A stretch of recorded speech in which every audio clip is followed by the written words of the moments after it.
안녕하십니까. 미 실리콘밸리에서 생생하고 가치 있는 정보를 배달해드리는 더밀크 손정원입니다. 예, 오늘은 짹짹과 친구들, 짹짹과 친구들 여러분들께 소개해드리겠는데요. 이번 친구는 저의 정말 너무 친해지고 싶은 친구. 제가 실제로는 만나 뵙지 못해서 저는 유튜브로 항상 보고 있는 분인데 정말 부지런하고 또 마인드도 훌륭하고 이분 정말 보고 싶다라고 했던 그런 친구인데 이렇게 직접 출연해 주셨습니다. 여러분들도 잘 아시고 잘 아시는 김단태로 유명한 레카왕의 김단태로 유명한 우리 김동주 이루다 투자 1임 대표님을 소개하겠습니다. 김단태님 나와주세요. 네, 안녕하십니까. 네, 이루다 투자 이름의 대표이자 또 유튜브도 하고 있는 김단태, 김동주라고 합니다. 반갑습니다. 반갑습니다. 이렇게 나와주셔서 감사드리고요. 제가 잠시 소개를 좀 드릴게요. 우리 김단태님, 김동주님. 제가 어떻게 부르면 되죠? 그 단태님, 그냥, 네, 뭐, 단태님이라고 불러주시면 단태님으로 될 것 워낙 유명하기 같습니다. 때문에. 네. 이 약간 그 대표라고 하면 좀 약간 그쵸, 그쵸. 오글거려가지고, 예. 네, 그게 저희도 더 좀 그런 게 좀 편하더라고요. 있죠. 근데 네네. 왜 단태로 했나요? 물론 예전에도 밝히신 바가 있는데 그래도 한번 소개를 해주시죠. 제가 이제 카카오를 입사를 하게 되면서 카카오 같은 경우는 회사에서 이제 직원들의 호칭을 영어 닉네임으로 하거든요. 그래서 저보고 이제 이름을 지으라고 하는 거예요. 그래서 제가 이름이 생각이 나는 게 없어가지고 제 친한 옆에 있던 정말 친한 친구한테 물어봤는데 그 친구가 이제 당시에 열심히 하던 게임 중에 하나가 데빌 메이크라이라는 게임인데 그 게임 주인공 이름이 단테라고 해서 단테로 하라는 거예요. 그래서 했는데 제가 나중에 알았어요. 알고 보니까 되게 문학 작품에서 되게 유명하신 단테라는 분도 있긴 하더라고요. 근데 문학과는 상관없고, 네, 게임 주인공 이름입니다. 예, 그렇습니다. 저는 처음에 이제 그걸 알기 전에 원래 이제 카카오에서 이제 단테님이었잖아요. 그죠? 카카오 안에서 단테님이었는데 그래서 우리 단테 신곡 그 단테 단테 아주 대단한 작품이죠. 신곡. 거기 그러니까 뭐 그 정도로 철학도 가지고 계신 우리 단테님이신데 사실 제가 이제 단테님이 카카오 말씀하셨는데 그 전에 원래 이 단태님이 카이스트에서 컴퓨터공학을 전공하셨어요. 그 다음에 생명정보학도 전공을 한 공학도이십니다. 그래서 그 공학도 학교에서 마치고 티맥 소프트웨어 LG전자에서 이제 개발자로 하시다가 2011년에 당시 이제 스마트폰 붐을 타고 소셜 커머스 로티플을 이제 창업을 하셨어요. 그때 이제 저도 기억나요, 로티플. 그래서 로티플 창업하고 그때 이제 커머스 그때 이제 스마트폰이 막 나올 때거든요. 아이폰 그 이후에 한국에도 스마트폰 붐이 막 일어날 때 이제 로케이션 베이스죠, 그죠? 네네.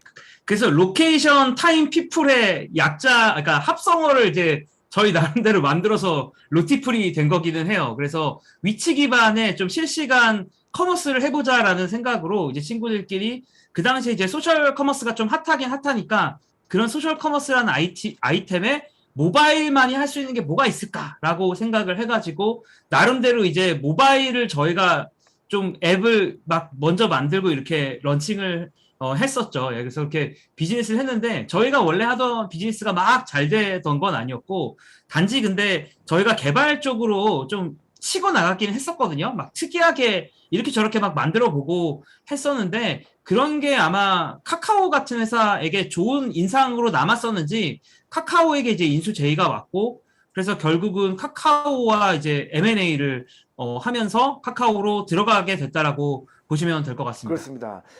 지금 이 로티플 이름을 또 말씀하셨는데 로케이션 타임 피플 그게 당시 사실 상당히 유명한 그 단어였어요. 그죠? 그러니까 그 모바일로 하면서 세 가지 핵심 비즈니스 모델이 있는데 그게 바로 로케이션, 타임, 피플 그 연결한 이제 로티플이고 그 로티플을 창업을 해서 커머스를 하시다가 말씀하신 대로 카카오에 30대 초반이죠. 30대 초반에 카카오에 매각을 하게 됩니다. 그래서 카카오 주식을 받았고 그래서 책에도 나오지만 우리 단태님이 쓰신 책에도 나오고 또 유튜브에도 강조하셨지만 30대 초반에 경제적 자유를 달성하게 됩니다. 그러면서 지금 창업도 이제 하시고 또 여러 가지 이제 활동을 하시는데 그 기본이 이제 당시 이제 로티프를 창업하고 그 이전에 물론 우리 개발자셨고 공동 창업자셨죠, 그죠? 네네, 네, 공동 공동 창업자입니다. 네. 창업하시고 또 이제 카카오에 매각하고 경제적 자유를 달성을 하게 됐습니다. 그게 우리 김단태님의 소개인데 제가 더 소개해 드릴 게 있죠. 아, 그렇죠. 네, 네. 예. 그 제필님 말씀하시는 건가요? 아니 아니면은 뭐 네. 뭐 아, 그 친구들도 이유? 예? 네. 그 과정에서 이제 네, 네. 어떻게 이게 우리가 창업을 하게 됐는지 왜 이루다 투자자면 어떻게 만들게 됐는지 그 과정 좀 궁금합니다. 아, 카카오 이제 이유 이유죠. 말씀하시는 예, 거죠? 예, 예. 예, 예. 그래서 카카오를 좀 다녔는데, 사실 이제 제가 마음이 흔들리기 시작한 거는 카카오가 상장을 하면서부터인 것 같아요. 그래서 사실 그 전까지는 제가 돈이 있어도 이게 얼마가 있는지는 사이버 머니니까 그러니까 비상장 주식은 이제 사실 얼마나 가치가 있는지는 솔직히 실감은 좀 잘 안 가거든요. 그래서 막연히 그냥 뭐 이렇게 생각을 하다가 상장을 하고 나니까 그게 이제 핸드폰에 이렇게 딱 찍혀서 나오는 거예요. 그래서 거기에서부터 좀 이렇게 뭐랄까, 좀 어떻게 보면 정말 기분이 좋기도 했고 또 어떻게 보면 그날부터 저는 그 카카오 주식에 끌려다니는 인생을 좀 살게 됐던 것 같습니다.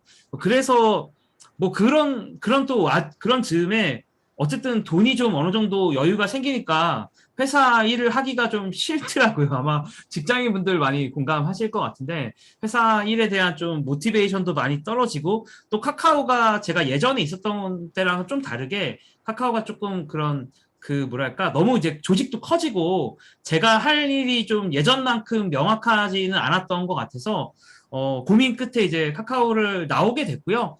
카카오 나온 다음부터는 그냥 뭐 계속 놀았습니다. 그래서 놀고 뭐 이것저것 그냥 뭐 하다가 자연스럽게 투자에 관심을 갖게 된 것 같아요. 그거는 뭐 아무래도 조금 자산을 좀 쌓다 보니까 자연스럽게 이거를 이 자산에서 1% 정도의 수익률을 올리는 것도 되게 의미가 있겠다 뭐 이런 생각도 들었었고 제가 주변에 좀 다양한 곳에 자산을 좀 맡겨봤는데 그 성과가 너무 안 좋더라고요. 그래서 그런 좀 약간 열받음도 있었어요. 아니 내가 이렇게 돈을 맡겼는데 왜 이렇게 투자를 못하지? 약간 이런 열받음 속에서 공부를 시작을 하다가 결국에는 제 생각에는 창업이라는 게 자기가 관심 있는 어떤 분야로 창업을 하는 게 가장 좋다라고 생각을 하거든요. 그래서 자신이 가장 풀고 싶은 문제에 기반한 창업이 좋다고 생각을 했는데 저도 금융과 투자에 대한 문제를 제 스스로 너무 풀고 싶었고 그런 과정 속에서 결국에 이루다 투자 이름이라는 회사를 창업을 하게 되었습니다. 네, 그래서 뭐 지금까지 이렇게 달려온 것 같아요. 사실 그 중요한 말씀을 좀 하셨어요. 그래서 제가 그 짧은 말씀이지만 몇 가지 굉장히 중요한 거를 좀 캐치를 했는데 일단은 우리 창업을 IT 쪽 이제 개발자이신데 이제 이 창업을 이제 투자 쪽으로 하시게 됐단 말이에요. 그래서 첫 번째는 일단은 지금 오늘날 카카오가 어떻게 보면 대기업이잖아요. 사실 근데 이게 거의 10여 년 전에 로티프를 인수했던 게 거의 처음이었죠, 그죠? 저희가 첫 번째 인수예요. 카카오가 그렇습니다. 지금 이제 수많은 회사를 인수하고 지금 자회사도 막 수백 개씩 있지만 저희가 1호 인수 회사입니다. 네. 그렇습니다. 카카오의 1호 M&A고 그래서 카카오에 들어가셨다가 지금 회사가 커지니까 또 나와서 창업한 시리얼 앙트프레니어로 간 그의 첫 번째 사례고요. 그다음에 우리 단태님도 말씀하셨지만 이 스타트업 창업이 이제 문제를 해결하기 위한 것이다라고 본인이 이제 이제 그 어느 정도 경제적 자유를 이루고 이거를 맡겨봤지만 다른 이제 펌들이죠. 그런 투자자문사에 맡겨봐도 수익률이 너무 낮고 사실 그분들도 비전문가고 어떻게 보면은 그러니까 전문가는 있지만 어떻게 보면 투자 수익률에 있어서는 그렇게 높지 않았기 때문에 그 문제를 갖고 이제 창업하셨다라는 게 굉장히 저는 중요한 메시지인 것 같아요. 특히나 이제 개발을 하시다가 이렇게 한 분들 굉장히 드물기 때문에 우리 단태님이 더 가치가 있지 않나 생각을 합니다.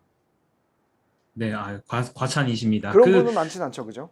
네, 많지는 않은 것 같고, 사실 제가 폴 그레이엄이라고 Y 컴비네이터의 그렇죠. 예. 창업자, 이를 엄청 좋아하는데, 그분이 이제 에세이를 예전에 썼던 것 중에 기억에 남는 것 중에 하나가 스타트업을 할 거면 자신의 문제를 해결하는 걸 해야 된다. 그분이 그거를 강조를 되게 많이 했는데 사실 첫 번째 창업인 로티풀 같은 경우는 엄밀히 말하면 저의 문제가 아니었어요. 제가 풀고 싶은 문제는 솔직히 말하면 아니었다라고 보는 게 맞는 것 같아요. 왜냐하면은 소셜 커머스를 제가 그러한 류의 커머스를 즐기는 사람은 사실 아니었거든요. 그래서 그 회사를 이제 끌고 나가면서도 아 이거 내가 풀고 싶은 문제는 아니지만 시장이 좋아할 것 같으니까 어떻게 보면 풀던 문제였는데 그 이제 이루다를 창업을 하면서는 제가 풀고 싶은 문제였다는 점이 너무 좋고 그렇기 때문에 어떻게 보면 지금도 이렇게 유튜브도 그렇고 회사 일도 좀 조금 피곤하긴 하지만 재미있게 할 수 있는 것 같습니다. 그렇습니다.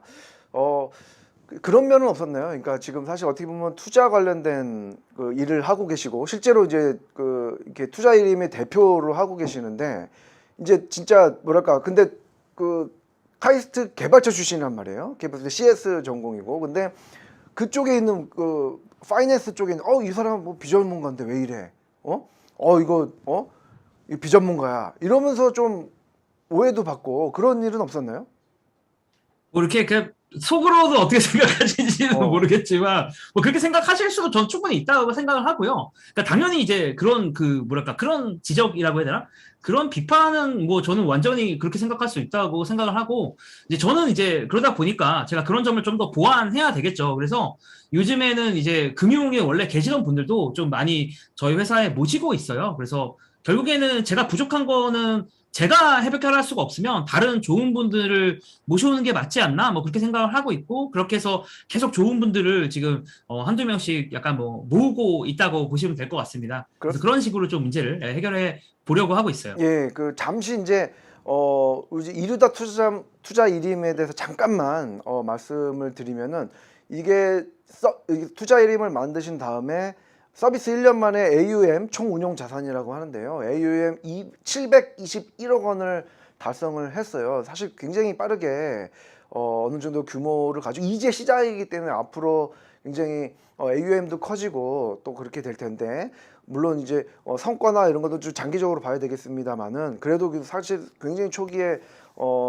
달성을 했는데 어떤 그 비결이 있는지 그다음에 이루다만에 가진 장점이 있는지 좀 소개를 해주시죠. 네, 그리고 일단 정정 하나를 하자면 721억 이제 약간 과거 데이터고 1000억을 넘었습니다. 천억, 와우. 얼마 전에 네, 1000억이 넘었고요. 예, 네, 그래서 네, 아마 보도 자료도 곧 나갈 것 같긴 예, 한데 예, 어쨌든 예. 네, 1000억을 이제 계산을 다시 해보니까 1000억을 넘었더라고요. 그래서 우리 넘었으니까 이제 보도 자료 한번 내자고 이렇게 내부적으로 이야기를 아주 했는데 좋습니다. 어떤 게 조금 차별화였을까 생각을 제가 조금 해봤는데 일단은 그건 것 같아요. 제가 약간 솔직히 좀 개인적으로 답답했던, 그러니까 제가 금융 소비자로서 답답했던 거 뭐냐면은, 저한테 금융 상품을 파는 사람이 실제 그 상품에 투자하지 않는 경우가 너무 많은 거야. 그걸 나중에 알았거든요. 저는 그게 너무 이해가 안 갔어요. 그러니까 나한테 예를 들면 무슨 신흥국 펀드라고 얘기를 할게요. 신흥국 펀드가 저보고 이제 이거 너무 좋다라고 하면서 저는 이거를 가입을 하게 만들고는 본인이 투자를 안 하는 경우가 너무 많은 거예요. 그래서 저는 이제 그게 개인적으로는 소비자로서 가장 불만이었기 때문에 적어도 제가 만든 회사에서 그리고 제가 누군가에게 금융 상품을 광고할 거라면 최소한 내가 투자를 그 사람보다는 많이 하고 있는 게 맞는 것 같다라는 생각을 기본적으로 갖고 있었고 그래서 저는 지금도 이제 이루다를 하면서도 제가 그래도 조금 큰 자금을 거기서 투자를 하고 계좌 인증을 항상 하려고 하는 게 좀 그런 좀 부분이었던 것 같고 그 다음에 저희의 차별화 포인트 중에 하나는 그 매달 약간 영상 리포트를 별도로 보내드립니다. 그러니까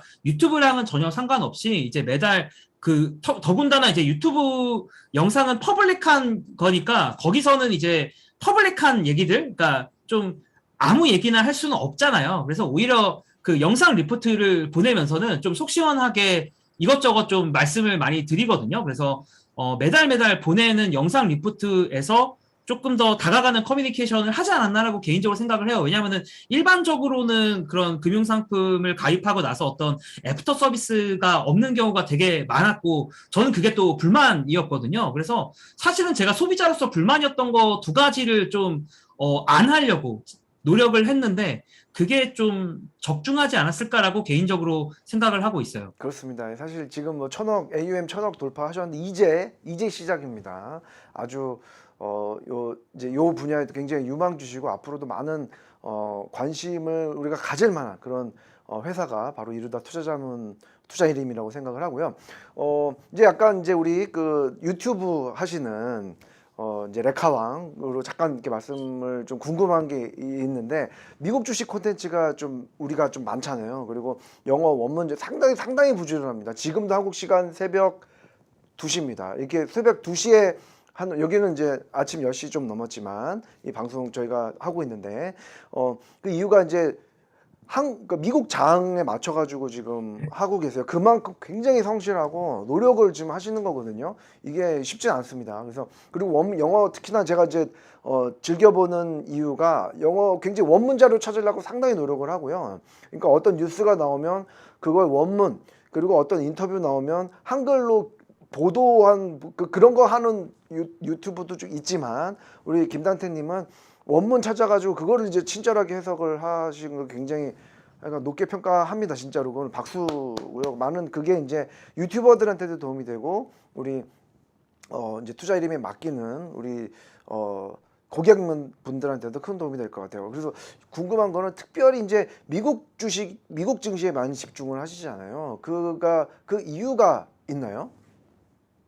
이거는 사실은 제가 공부를 이제 제가 뭐 어떤 학교에서 배운 게 아니다 보니까 자연스럽게 그냥 제가 개발자 출신이고 개발자들이 보통 공부를 하는 게 가장 그런 레퍼런스가 될 수 있는 그런 웹사이트에서 주로 공부를 이제 개발자들이 많이 하는데 제가 금융을 공부하면서도 가장 레퍼런스가 되는 곳이 어딜까 약간 이런 생각을 하면서 공부를 하다 보니까 자료들이 다 미국 자료들로 다 집중이 되더라고요. 그래서 자료들도 이제 영어 자료들 주로 계속 보게 됐고 영어 논문이라든가 뭐 관련된 계속 영어 자료만 그냥 계속 보게 됐어요. 그래서 자연스럽게 영어 자료로 이제 시작을 했던 것 같고 그 다음에 유튜브가 좀 그런 방향으로 갔던 것 중에 하나는 예를 들면 이제 어느 날 이제 되게 유명한 레이 달리오라고 할게요. 레이 달리오가 나와서 어떤 얘기를 했는데 한국에서는 아무도 관심이 없는 거예요. 다음날 제가 뉴스를 봤는데. 그래서 아니 그래도 제 생각에 레이 달리오가 나와서 좀 뭐가 의미 있는 얘기를 했으면 이게 약간 좀 사람들이 한번 우리가 생각해 볼 만한 여지가 있지 않나? 혹은 뭐 하워드 막스라든가 마이클 버리라든가 그래도 좀 유명한 투자자가 나와서 어떤 이야기들 혹은 페드의 중요한 인사 중에 한 분이 무슨 얘기를 했는데 너무 한국에서 이슈가 안 되는 게 약간 답답한 것도 있었어요. 그래서 왜 이런 게 이슈가 안 되지? 그러면은 제가 설명을 좀 해드려야겠다. 이게 왜 중요하고 왜 이제 이런 시각으로 이런 사람들이 이야기하는지를 한번 주석을 달아보고 싶다. 약간 그런 마음으로 유튜브 컨텐츠를 하다 보니까 또 여기까지 온 것 같고 그다음에 또 한편으로는 그것도 있긴 해요. 한국 분을 제가 약간 이야기를 하다가 혹시나 제가 그분한테 좀 누가 되는 어떤 그런 걸 할 수도 있을 것 같아서 약간 그게 걱정이 되다 보니까 제가 한국 분을 다루는 데 있어서 되게 조심스럽더라고요. 그래서 오히려 좀 미국 분들을 위주로 좀 다루게 된 것 같습니다. 사실 맞는 말이신 게 이제 미국에는 뭐 레이달리오도 그렇고 그다음에 아까 말씀하신 마이클 버리도 그렇고 또 케이시 우드 같은 경우도 그렇고 굉장히 또 뭐 심지어는 워렌 버핏 그죠? 워렌 버핏 우리 워렌 버핏 99세 예 그러니까 그분들도 거의 나와가지고 커뮤니케이션 굉장히 열심히 하시잖아요. 그리고 페드도 그렇고 연준 의장 제이 파월 포함해가지고 연준의 각 뉴욕 연준, 샌프론 연준 와가지고 굉장히 대중하고 커뮤니케이션을 많이 하는데 한국에서는 한국의 이제 금융의 높은 비즈니스 리더분들이 그런 커뮤니케이션을 대중하고 하는데 굉장히 미국보다는 많이 못하는 것 같아요. 미국에 제가 있다 보면은 굉장히 놀라는 일이 굉장히 많거든요. 대중 커뮤니케이션 굉장히 직접적으로 하기 때문에 근데 그런 것들이 한국에 전달이 잘 안 되고 또 그런 것들 의미를 가져서 전달이 안 되기 때문에 오히려 투자에 있어서 그죠? 투자에 있어서 한국에서 손해 보는 수도 있다라고 하면서 지금 이렇게 하시는 것들은 좀 의미가 좀 굉장히 큰 것 같아요. 네, 감사합니다. 어쨌든 뭐 되게 그냥 재밌어서 그냥 제가 보는, 그러니까 결국에는 그냥 제가 재밌게 보는 그러니까 컨텐츠를 그냥 쭉 보다가 저도 이거는 그냥 설명을 하면 좋겠다.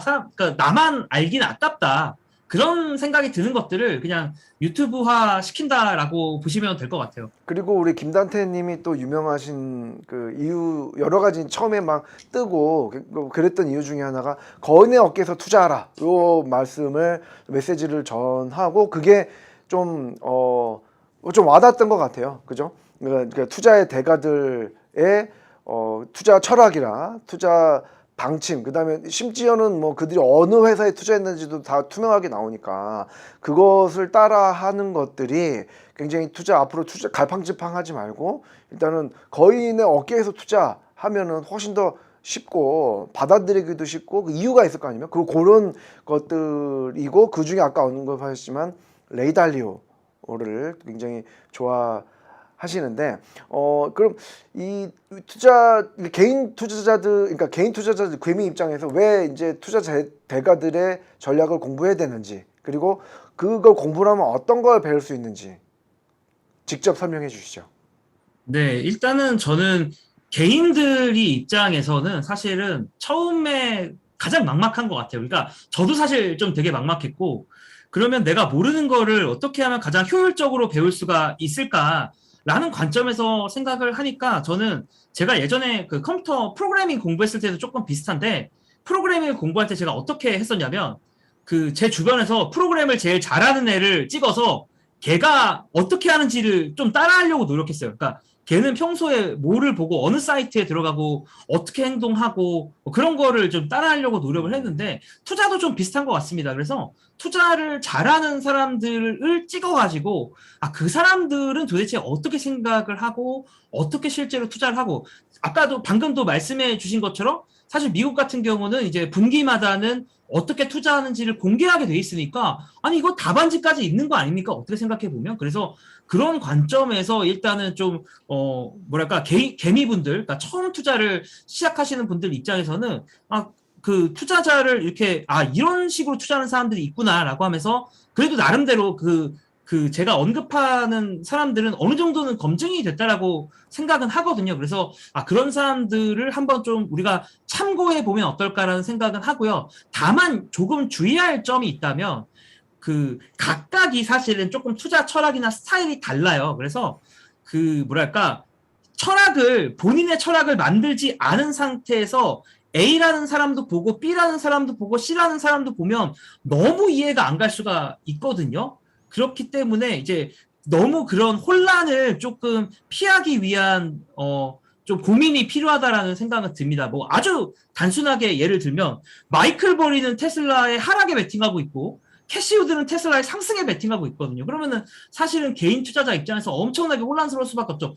도대체 나는 어떻게 해야 되느냐라고 혼란스러울 수밖에 없는데 결국에는 그냥 제가 약간 충고를 조금을 드리자면 조언을 드리자면 이 사람들의 투자의 결과에 너무 집착하기보다는 물론 그 결과를 보는 것도 좋은데 그 각각의 개인들은 어떤 그 고민 속에서 어떤 사고 과정 속에서 그런 결론을 도출했는가 어떤 논리 속에서 그런 결론을 도출했는지를 조금 더 생각해 보시면 약간은 판단하기가 좋지 않을까라고 개인적으로 좀 생각을 해봅니다. 그렇습니다. 그런 그 전략과 또 우리 김단태님의 생각의 결과가 바로 올웨더 투자 방식이에요. 그죠? 올웨더 방식이고 그게 이제 왜냐면 아까 이제 말씀하셨지만 여러 투자 대가들이 있는데 그 중에서도 내가 제일 좋아하는 레이 달리오 그리고 레이 달리오가 설립한 브릿지워터 그리고 브릿지워터의 투자 전략인 올웨더 전략을 차용을 해서 지금 이루다에도 적용을 하고 있고 이렇게 한단 말이에요. 그래서 지금 단태님의 이 방식 자체도 굉장히 좀 우리가 좀 참고할 만한 정말 우리 개인 투자자 입장에서도 참고할 만한 그런 스트래티지인 것 같아요. 그래서 그렇다면 브릿지워터의 올웨더 전략, 올웨더 펀드죠. 그 다음에 우리 이루다의 올웨더 방식 있지 않습니까? 그거를 한번 설명을 해주시죠. 네, 뭐 짧게 한번 설명을 해보면 이거에서 이제 모든 건 이건 것 같아요. 자산의 가격이 도대체 왜 움직일까? 그러니까 어떻게 보면 이 모든 거는 이 질문에서 시작을 했거든요. 자산의 가격이 왜 움직이는지 가만히 관찰을 해봤더니 그 성장과 물가에 의해서 움직인다는 걸 발견을 했어요. 그래서 성장이 서프라이즈가 나오면 예를 들면 주식 가격이 많이 올라가거든요. 이거 뭐 너무 생각해도 쉽죠? 예를 들면 뭐 삼성전자가 어닝 서프라이즈가 났어. 그럼 뭐 주식 뭐 많이 올라가지 않겠습니까? 뭐 약간 그런 상황이라고 보시면 될 것 같고. 그래서 그 이건 사실 이제 레이 달료가 발견한 부분이긴 한데 그 성장이나 물가가 시장 기대치보다 잘 나오거나 혹은 낮게 나왔을 때 각각의 자산들이 되게 많은 자산들이 있는데 그런 자산들이 가격이 막 움직이는 거예요. 그래서 그런 다양한 자산들이 움직이는 걸 보다 보니까 이런 생각을 하기 시작한 거죠. 우리가 성장이나 물가가 시장의 기대치보다 어떻게 튈지 그것을 예측하는 게 어려우니까 아니 예측을 안 해보면 어떨까? 아예 완전히 그 뭐랄까 그 사고의 방식을 바꾼 거죠. 아예 예측을 안 하고 투자하면 이건 어떤 결과가 나올까라는 의문을 이제 레이 달리오가 가졌던 거고 그거를 이제 거의 1920년대 데이터부터 해가지고 대공황까지 포함해서 그때 데이터부터 해가지고 미국 시장에 한번 다 적용을 해서 봤더니 수익률이 괜찮은 거죠. 그래서 이제 이제 그 올레더 펀드가 출시가 됐다라고 보시면 될 것 같고 그래서 기본적인 컨셉은 사실 이름에도 들어가 있는데 경제 상황이 앞으로 어떻게 되던 예를 들면 뭐 성장이 잘 나오건 아니면 성장이 안 나오건 물가가 막 엄청나게 올라가건 물가가 막 아주 침체가 되건 상관없이 꾸준히 좀 안정적으로 수익률을 가져가겠다라고 하는 게 이제 올레더 전략의 기본 컨셉이고 핵심이다라고 보시면 될 것 같습니다. 그래서 저도 레이 달리오가 만들어 놓은 그런 뭐랄까 그런 철학에 이제 제 나름대로 이제 거기에 완전히 뭐 100% 똑같이 할 수는 없잖아요. 제가 레이 달리오한테 매일 전화해가지고 물어볼 수는 없는 거기 때문에 근데 그분이 이제 그 철학에 대해서는 꽤 많은 분량으로 문서를 만들어 놓은 것들이 있어서 그것들과 이제 제가 그 외에 이제 다른 헤지 펀드들이나 다른 곳들이 하는 것들 문서들을 조금 이제 많이 공부를 하고 또 제 주변에 팀분들이랑도 많이 논의를 하면서 지금의 이제 올레더 전략 이루다만의 올레더 전략을 만들었다라고 보시면 될 것 같아요. 그렇습니다. 올해도 전략을 차용을 해서 이제 따라하기 시작했고 그게 이제 본인뿐만 아니라 회사의 전략까지도 이어가는 그런 전략인데 상당히 스마트하죠. 스마트하고 좀 우리가 좀 본받을 수 있는 그런 전략인 것 같아요. 그리고 레이 달리오 뭐 너무 훌륭하고 그 다음에 이제 원칙 있잖아요. 원칙도 아주 훌륭한 책 아니겠습니까? 그래서 프린시플 레이 달리오 정말 뭐 투자 전략뿐만 아니라 그런 조직 관리, 조직 운용의 원칙, 그 다음에 어떻게 보면은 레이 달리오가 항상 성공했던 건 아니거든요. 굉장히 실패를 많이 했던 분인데 그런 것도 솔직하게 얘기했잖아요. 그래서 그런 것도 우리가 좀 그래서 많은 팬들이 있고 또 커뮤니케이션도 열심히 하고 있고 저는 레이 달리오 봤어요. 오, 사진 찍었어요. 레이 달리오랑. 와우, 부럽습니다. 레이 달리오랑 사진 찍었는데 레이 달리오 한국에 좀 네, 와달라고 제가 그때 어, 뭐 특파원 할 때 어. 한국에 와달라고 하니까 이제 갈 일이 없다고 말씀을 하시더라고요.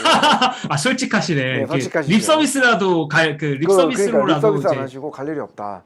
아, 그리고 그 당시에 이제 레이 달리오 인공지능 도입했잖아요. 그래서 인공지능 그 자산 운용을 인공지능 한다 해서 그때 화제가 됐거든요. 미국에 2017년인가 8년인가. 그래서 그때 인공지능이 어떻게 자산 운용 시장에 어떻게 생각하느냐 그것도 물어보고 했었는데 솔직하게 얘기했고 그때 사실 여기서 또 질문이 하나 나오는데 왜냐하면 레이 달리오가 중국 투자를 일찍 했고 또 중국에 굉장히 좀 좋아한단 말이에요. 근데 최근에 이제 중국이 큰 이슈가 되고 있잖아요. 이제 공부론도 그렇고 중국 투자 굉장히 차이나는 리스크가 있는데 아직도 레이 달리오는 사실 중국에 대해서 호의적인 입장이 있고 중국의 내재적인 투자론을 가지고 계신 것 같아요. 그래서 우리 단테님은 진짜 레이 달리오를 따라 하고 있지만 레이 달리오의 중국 시각도 있단 말이에요. 그래서 본인의 중국 투자 어떻게 생각하십니까? 저는 일단은 레이 달리오보다는 중국에 대해서 덜 호의적 이긴 한 것 같습니다. 그냥 제 기본적인 그 자세 자체가 조금 더 그런 것 같고, 레이달리오는 저는 개인적으로 그러니까 중국과 관련된 얘기들을 조금 들어봤을 때는 조금 저는 솔직히 말하면 조금 바이어스가 그러니까 그 중국에 대한 좀 많이 그 좋은 바이어스, 그러니까 좋아하는 좀 그 편향이 있다라는 느낌을 저는 약간 레이달리오한테서 많이 받고 있는 건 사실이고요. 그렇지만 저도 기본적으로는 그 방향성은 다르지 않아요. 그러니까 저는 뭐 레이달리오처럼 뭐 중국이 막 뭐 아시아를 제패할 거야. 거의 그 참고로 레이달리오가 그 새로 쓰고 있는 책의 내용이 사실 거의 그런 내용이긴 하거든요. 그 월드 오더에 대한 뭐 그 책이 이제 나오는 거 있잖아요. 실시간으로 연재하는 책이 있는데 그 책에서의 내용이 사실 결론이 따지고 보면 이제 중국이 이제 결국 이 세상을 좀 지배할 거야라고 이제 한 줄로 요약할 수가 있을 것 같은데 저는 그 정도로 호의적이진 않은데 다만 방향성은 비슷한 것 같아요. 그러니까 중국에 투자하지 않는 것도 리스크이기 때문에 국가별로는 사실 뭐 그런 리스크들 충분히 생길 수가 있다라고 저도 보고 있고 그렇기 때문에 어떻게 보면 중국에 몰빵을 하지 않는 거죠. 그러니까 중국은 그냥 내가 주식 투자를 할 때 일부 자산을 그냥 그 특정 국가 중에 원 오브 댐의 입장에서는 저는 그래도 투자를 하는 게 맞지 않나라는 주의기는 해요. 여전히 뭐 그렇습니까? 네, 리스크들은 계속 있지만 뭐 그냥 원 오브 댐으로 그러니까 이건 것 같아요. 제가 그러니까 결국 분산 투자하는 이유기도 한데 분산 투자를 하는 이유는 그 특정 섹터나 특정 에셋이나 특정 국가에 확신이 없기 때문에 결국 분산을 하는 거거든요. 그러니까 지금은 우리가 뭐 예를 들면 미국 주식을 다들 너무 좋고 미국에 무조건 투자해야 된다라고 생각할 수도 있지만 우리가 예측하지 못하는 어떤 그런 이벤트들에 의해서 미국 주식이 장기간 부진할 수도 저는 있다라고 생각을 하거든요. 그래서 그런 이벤트들이 뭐 올 거다라고 예고하면서 오는 건 아니잖아요. 그래서 그런 관점에서 봤을 때는 저는 여전히 중국에 투자하지 않는 것도 리스크다라고 생각을 하고 있어서 중국에 투자는 할 건데 다만 이제 특정 기업들에 뭐 이렇게 그 집중돼서 투자한다기보다는 그냥 정확하게 알 수 없으니까 그냥 전체 인덱스를 투자를 하는 게 가장 무난한 접근 방법이지 않을까. 다만 근데 중국 익스포저를 뭐 엄청나게 키우는 거는 확실히 무리는 있겠죠. 그 정도 관점으로 보고 있는 것 같고 아마 그런 익스포저에 대한 그러니까 중국에 내가 얼마나 내 투자 자산을 노출시킬 거냐 그 비중에 대한 그 조정은 있을 수는 있을 것 같은데 막 저는 뭐 그 중국 투자 비중을 제로로 만들어야 된다라고 솔직히 생각하진 않아요. 네, 딱 그 그렇습니다. 정도라고 네, 생각하고 아주 있습니다. 예. 그것도 어떻게 보면 올레저 투자 전략 중에 하나예요. 그죠? 네네네. 예. 그러니까 이게 그러니까 뭐 많은 분들이 원하지 않는 시나리오겠지만 중국이 정말 잘 될 수도 있거든요. 그러니까 저도 그런 가능성이 매우 높다라고 보고 있진 않은데 뭐 제 생각대로 이제 전 세계 경제가 흘러가는 건 아니니까 중국이 앞으로도 생각보다 훨씬 더 잘 될 수 있다라는 가정도 어느 정도는 할 필요가 있고 뭐 10년을 기준으로 하면은 미국 주식보다도 높은 성과가 나올 수도 있지 않을까라는 생각도 할 수도 있다라는 겁니다. 물론 이제 이거는 뭐 앞으로 또 어떻게 될지는 모르는 거죠. 그렇습니다. 예. 너무 좋은 말씀이시고 우리가 들을 얘기 맞습니다. 정말 우리 저 김단태님은 공부도 열심히 하시고 다 직접 이거를 하시기 때문에 이런 엑시엄이 나오는 것 같습니다. 다음으로 이제 거시경제 얘기도 좀 했으면 좋겠어요. 지금 미국 경제 상황 지금 불확실성이 크잖아요. 그렇죠. 그 이제 특히 하반기, 되게 9월, 10월에 이제 불확실성이 큰데 뭐 왜냐면 아시겠지만 이제 테이퍼링을 앞두고 있는데 테이퍼링 할까 말까 뭐 언제 9월 FOMC에서 테이퍼링 공개적으로 할까 11월에 나온다 하다가 지금 고용 지표 때문에 안 나오는데 여러 가지 이제 이렇게 있는데 지금 미국 거시 경제 상황은 어떻게 조금 보시는지 궁금합니다. 저는 사실 이제 테이퍼링 자체는 그러니까 그렇게 큰 이벤트라고 솔직히 생각하고 있진 않아요. 왜냐면은 시장이 다 기대하고 있는 이벤트거든요. 그러니까 언제 올지 아는 이벤트야. 다만 이제 이게 한두 달 앞설까? 한두 달 뒤에 할까? 이제 요 차인 거고 사실 뭐 테이퍼링도 그렇고 뭐 나중에 금리 인상까지도 뭐 언젠가 가겠지만 그런 걸 하는 이유 자체가 경제가 좋아지니까 하는 거거든요. 그래서 뭐 테이퍼링도 그렇고 금리 인상도 그렇고 저는 그거는 그렇게 물론 이제 그거를 뭐 한다 그리고 또 연준 그 위원이 연준의 뭐 의장 중에 한 명이 나와서 뭐 한마디 하면은 뭐 그것 때문에 막 가격이 이렇게 그날 가격은 막 움직이긴 할 건데 중장기적으로 봤을 때는 개인적으로는 아주 그 우리가 그렇게 집중해야 될 이벤트인지는 솔직히 좀 잘 모르겠다라는 생각을 가지고 있고요. 그 캠 피셔가 어떤 얘기를 예전에 했었냐면 당신이 부정적일 만한 이유가 없다면 당신은 긍정적인 거다. 긍정적으로 봐야 된다라고 말을 했는데 솔직히 말하면 저는 이제 그 생각에 가장 가깝게 생각을 하고 있어서 기본적으로는 시장에 대해서는 이제 약간 긍정적인 쪽에 좀 더 가까운 상황인 것 같고요. 다만 위험 요소가 없다라고 생각은 하지 않습니다. 위험 요소는 존재하는데 제가 가장 크게 보는 위험 요소는 세 가지예요. 그래서 테이퍼링보다 사실 더 문제는 인플레이션이겠죠. 그러니까 우리가 뭐 지금도 많은 분들이 고민하시는 부분인데 인플레이션이 실제 올지 안 올지에 대해서 저도 가장 궁금해하고 있고 계속 그거를 모니터링하고 있는데 지금까지 저보고 얘기하라고, 그러니까 의견을 물어보신다면 저는 인플레이션이 안 온다라고 얘기를 할 것 같지만 그거는 이제 또 앞으로 오는 데이터에 따라서 달라질 수가 있는 거거든요. 그렇죠. 특히나 단기적으로는 그 공급망 이슈가 저는 최근에는 조금 신경 쓰이는 부분이고 요게 이제 조금 공급망 이슈와 재정 정책에 의해서는 이제 인플레이션이 조금 더 갈 수도 있을 것 같은데 이제 요것들은 약간 특히 재정 정책은 정치적인 이슈라 뭐 제가 단박에 뭐 이렇게 된다라고 얘기하기는 좀 애매한 것 같습니다. 다만 제가 이제 가장 이제 뭐랄까 가장 신경 쓰고 있는 부분이다라고 얘기를 하는 게 좋을 것 같고요. 그 다음에 두 번째로 제가 신경 쓰는 리스크 중에 하나는 미중 갈등인 것 같아요. 그래서 미국과 중국이 이제 본격적으로 서로 이제 갈등을 이제 좀 드러내면서 좀 그런 뭐랄까 이 충돌이 좀 있을 것 같다라고 보고 있는데 그게 이제 조금 극단적으로 혹시나 만약에 가게 된다면 뭐 예를 들면 대만도 있고 대만 이슈도 있으니까 그게 혹시 극단적으로 가게 되면 이거 시장에 좀 악영향을 미칠 수도 있겠다라는 생각을 좀 안 할 수는 없는 것 같은 게 이제 두 번째 리스크라고 저는 보고 있고 마지막으로 사실 리스크는 그 좀 허무한 답일 수도 있는데 이게 우리가 항상 모르는 데서 결국 리스크가 터지거든요. 그러니까 2008년도 금융위기 터지기 직전에 벤 버냉키가 뭐라 그랬냐면 그 당시 페드 의장이 뭐라 그랬냐면 문제 없다 그랬어요. 그리고 그 당시에 ECB 그러니까 유럽 중앙은행은 금리를 올렸어. 그때 그 저기 뭐야 그 금융위기 터지기 직전에 금리를 올렸거든요. 그러니까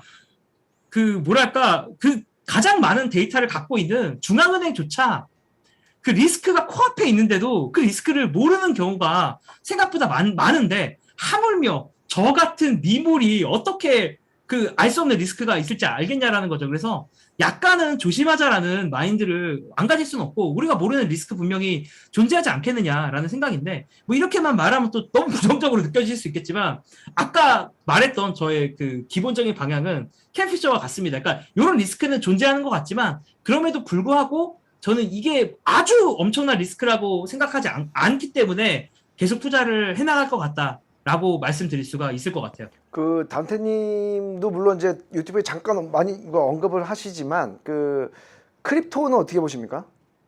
네. 크립토는 일단은 이제 어떻게 보냐면 저는 자산 배분에 반드시 필요한 자산이라고 생각을 하고 있고요. 그러니까 새로운 에셋 클래스라고 저는 보고 있어요. 근데 이제 어떤 색깔의 자산이냐라고 했을 때는 단기적으로는 좀 인플레이션 해지성 자산에 가깝지 않는가? 단기적으로는 저는 그렇게 보고 있고 왜 그러냐면 어쨌든 간에 최근에 그런 크립토 자산들이 올랐던 거는 엄청난 양의 돈 풀기에 영향이 크거든요. 그래서 이 크립토는 저는 약간 좀 그 안티 중앙은행 자산? 그러니까 중앙은행이 너무 걱정돼. 돈을 너무 많이 푸는 것 같아. 걱정돼라고 하면은 크립토로 돈이 몰리게 되는 게 이제 좀 지금의 상황이 아닌가라고 저는 보고 있고 그래서 시스템을 신뢰한다라고 하면은 사실은 전통적인 자산들이 좀 좋을 가능성이 높은데 시스템을 내가 신뢰하지 못하는 사람들이 생긴다라고 하면은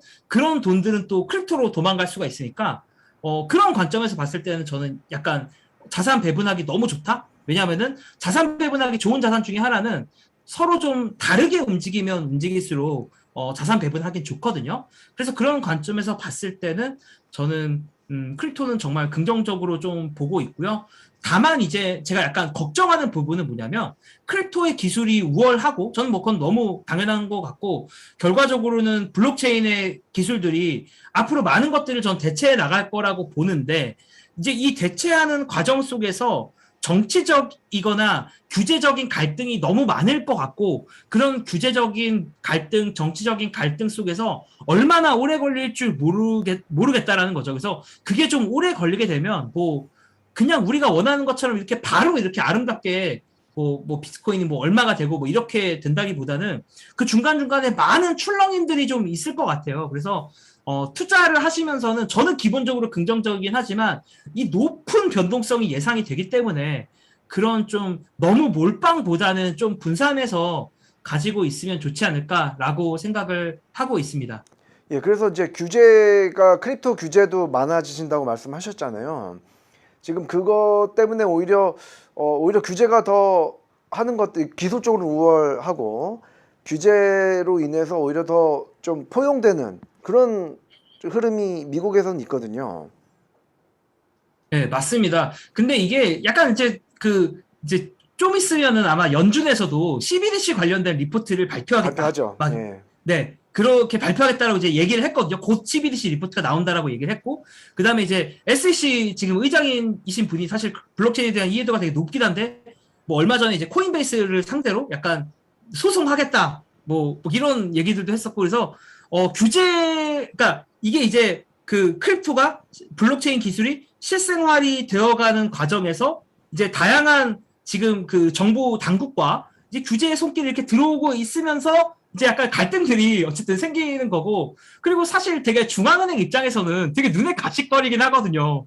그냥 중앙은행 입장에서 생각을 해보면 아니 내가 마음대로 돈을 컨트롤하려고 있는 게 중앙은행인데 그런 그런 컨트롤 당하고 싶지 않다라고 해서 만들어진 게 어떻게 보면 크립토니까 되게 눈에 가시거리일 거고 사실은 그런 눈에 가시거리인 크립토를 어떻게든 내 품 안에서 해보겠다라고 하는 시도 중에 하나가 CBDC니까 그래서 이게 참 지금 그러니까 뭐 딱 이렇게 갑니다라고 제가 속 시원하게 이제 얘기할 수는 없는 상황인 것 같은데 결과적으로 어떻게든 저는 뭐 결국에는 같이 갈 가능성은 아주 높다라고 보고 있긴 해요. 그러니까 근데 그 과정 속에서 어쨌든 서로 간에 그 적절한 규제 정도를 서로 간에 이제 정하는 그런 순간들이 올 거고 그게 이제 요즘에 생기는 그런 이슈들이 다 그런 과정들이 아닐까라고 보고 있습니다. 그렇습니다. 사실 저도 미국에서 많이 느끼는 건데 이제 스퀘어도 그렇고 페이팔도 그렇고 코인베이스도 그렇고 그다음에 이번에 뭐 BNPL 그래서 뭐 어펌이나 뭐 이런 거 US 뭐 CBDC 말씀을 하셨지만 이제 USDC 그쪽이 너무 커서 이제 새로운 그러니까 뭐 핀텍이 아니고 완전히 좀 그러니까 핀텍도 어떻게 보면 뭐 파이낸스 텍이잖아요. 근데 지금 완전히 그러니까 새로운 개념이 아니고 좀 새로운 판이 열린 새로운 금융 생활 또 금융에 대한 또 금융의 개념 그러니까 우리가 생각하는 파이낸스에 대한 개념을 다시 시작하는 그런 느낌이 좀 많이 들어서 미국에서도 지금 엄청난 흐름이 지금 나타나고 있거든요. 그게 다 이제 다 연결이 되고 뭐 그런 취지에서 지금 사실 단테님이 좀 말씀을 잘 해주셨던 것 같아요. 네, 그 파이낸스 사실뿐만 아니라 또 예를 들어서 제가 얼마 전에 그 의회에서 이야기하는 어떤 상원의원이 이야기하는 거를 이제 좀 들은 적이 있는데 거기서 어떤 얘기도 했냐면 너무 예를 잘 들더라고요. 그러니까 실생활에서 어떤 것도 가능하냐면 지금은 우리가 음악을 예를 들어서 듣고 있는데 멜론에서 듣고 있으면 이 멜론에서 듣는 게 제가 멜론에서 아이유 노래를 듣고 있으면 이 돈이 아이유한테는 얼마큼 가는지 그리고 그 아이유의 음악을 작곡한 사람한테는 얼마가 가는지 멜론한테는 얼마가 가는지 이런 게 되게 불분명하잖아요.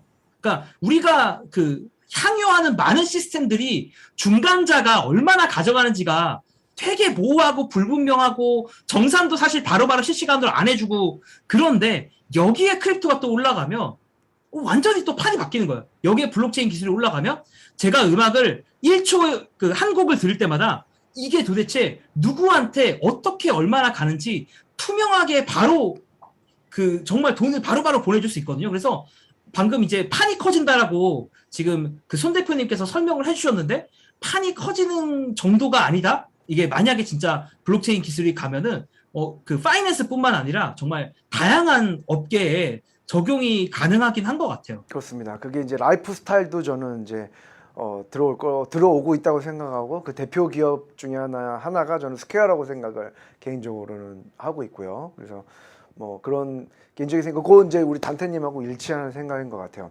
그리고 이제 또 궁금한 게 한국에서 저는 지금 미국에 있는데 한국에서 미국 주식 투자하는 분들이 지금 많아졌잖아요. 또 최근에 많아졌고 또 빌리언, 그러니까 한국에 뭐 1조 규모가 넘어섰어요. 올 상반기만 해도. 그래서 많이 늘고 이런 트렌드가 계속 될 것으로 보는지, 그리고 한국에서 미국 주식 투자할 때 참고하거나 고려해야 될 만한 게 있다면 좀 어떤 게 있는지 궁금합니다. 네.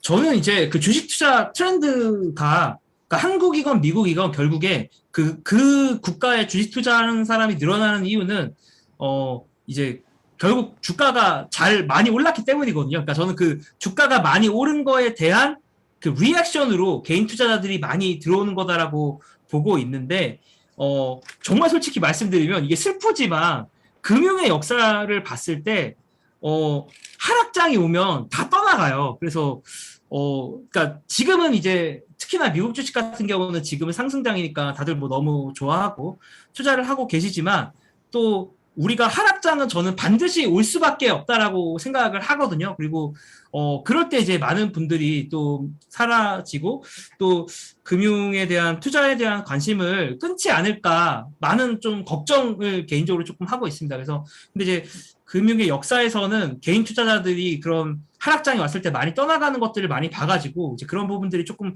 걱정이 된다라고 말씀을 드리고 싶고, 그다음에 이제 미국 주식을 투자할 때 참고하거나 좀 고려할 팁이 있다라고 하면은, 사실은 저는 이게 제가 약간 레카왕 입장에서 되게 민망한 얘기긴 한데, 개인적으로 시황이 그렇게 중요하지 않을 수도 있어요. 그러니까 저는 뉴스도 중요하지만 뉴스보다 더 중요한 거, 개인적으로 저는 올드스라고 생각을 해요.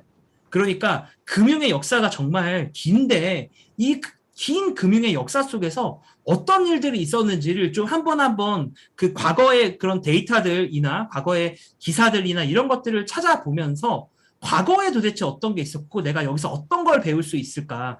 그러니까 마치 우리가 영화도, 이게 제가 적절한 예일진 모르겠는데, 그 우리가 영화를 뭘 봐야 되냐라고 물어보면은 영화를 당장 어제 개봉한 영화, 이번 주에 개봉한 영화를 사람들은 좋다라고 생각하는 좀 편향이 있지만, 사실 엄밀히 생각해 보면 좋은 영화는 뭐냐면, 아주 단순하게 말하면 IMDb에서 평점 높은 순으로 보는 게 사실 재미있는 영화의 가능성이 높거든요. 그래서 그 뭐랄까, 공부를 할 때도 뉴스가 너무 사람들은 거기에 많이 휘둘리는데, 그 뉴스도 뭐 중요할 수도 있겠지만 개인적으로는 저는 과거 역사나 과거에 좀 더 의미가 있었던 그런 사건들, 혹은 사람들이 좋다라고 하는 그런 책들, 추천받는 책들을 통해서 공부를 조금 더 시작하시면 더 좋지 않을까. 너무 뉴스에 우리가 집착하지 않아도 될 것 같다라는 말씀을 조금 드리고 싶습니다. 아주 좋은 뭐 좋은 것뿐만 아니라 큰 우리 교훈이 될 만한 말씀을 많이 해주셔서 오늘 감사드리고요. 더 하고 싶지만 더 하고 우리 한번 더 한국 가서 또 뵙도록 하고, 마지막으로 우리 더밀크 구독자분들한테 좀 한 말씀 해주시죠. 네, 제가 더밀크가 보니까 좀 저랑 약간 제 취향 저격이긴 하더라고요. 그러니까 요즘에 우리가 투자를 한다라고 하면은 미국 주식을 빼놓는 것도 솔직히 좀 말은 안 된다고 생각을 하고요. 더불어서 실리콘밸리에서 어떤 일들이 일어나는지, 저는 그게 상장을 포함해서 비상장 스타트업들이나 이런 곳들도 어떻게 움직이고 있는지를 많이 관심을 가져야 된다라고 생각을 하고 있고, 저도 되게 중요하다라고 생각을 하는데, 좀 더밀크가 그런 거를 좀 앞장서서 되게 잘 하고 계시는 것 같아요. 그래서 그 뭐랄까, 그 정보 격차를 낮추기 위해서 어떻게 보면 이제 그 해외 미디어를 그러니까 해외 뉴스를 접하기가 어려운데 이제 그런 진입 장벽을 되게 낮춰주는 곳이라서 되게 좋다라고 생각을 하고, 그래서 좀 이런 것들을 많이 보시면서 정말 많이 폭넓은 시각으로 공부를 하시면 너무 좋지 않을까라는 생각을 하시면서 성투 기원한다라는 말씀도 드리고 예, 싶습니다. 맞습니다. 네. 감사드립니다. 저희 더 밀크 미션이 이제 미국의 프리미엄 정보들이 굉장히 많잖아요. 미국에 너무 좋은 정보들이 다 유료예요. 너무 비싼 정보들이 많고, 근데 저희는 미국에 있고, 이런 정보를 한국어로 민주화하는 게 저희의 또 미션이고, 또 한국에 있는 고급 정보들이 굉장히 많은데 한국에 있는 고급 정보를 글로벌화 하기 위해서 저희가 더 밀크가 있는데, 우리 이루다랑 단테님하고 또 많이 협업을 해서 우리의 미션을 같이 수행했으면 좋겠습니다. 네, 불러주셔서 정말 감사합니다. 너무 재밌었습니다. 너무 재밌었습니다. 너무 오늘 우리 독자분들께도 큰 해안을 주셔가지고 너무 감사드리고요. 오늘 늦은 시간까지 좋은 말씀 해주셔서 너무 감사드립니다. 네, 감사합니다. 네. 감사합니다. 한국에서 뵐게요. 네, 한국에서 뵙겠습니다. 네. 감사합니다. 네.